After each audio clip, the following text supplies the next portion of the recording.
It's another test for Chris Peterson's squad, still in the top 25 and coming off a Week 3 win. They'll match up against a BYU squad. It's kind of an opponent that we've seen the last couple weeks here in the Pac-12 Conference. Mike Hamm and Yogi Roth with you.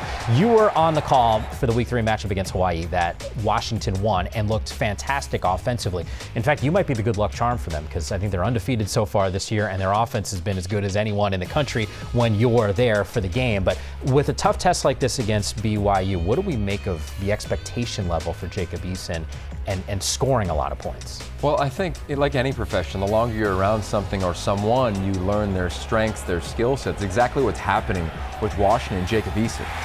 When he's at his best, he can see a very clean picture in front of him. So BYU, they're going to want to change their defensive structure as early and as often as possible. Because if you sit back and give him a clean look, I mean, him and Hunter Bryant, Aaron Fuller, Andre Bocelli, et cetera, let alone Savon Ahmed running the ball. So you've got to slow him down. And for UW, they got to make it easy for him. Not a lot of play action pass. Don't have to turn your eyes to the defense because he, I think, is settling into being one of the top few quarterbacks in this conference, let alone one of the best passers in the nation. You went back to the tape and were fresh off that win that BYU had against USC. Is there something they did against the Trojans that will serve them well in a game like this? Well, I think you got to look at Zach Wilson and his playmaking ability is special. I mean, how many times did you think he was going to get sacked and all of a sudden he climbs in the pocket, throws a dart down the middle of the field, and all of a sudden in a big explosive play? And for UW, they're so aggressive, Mike, but they're aggressive with a beautiful style.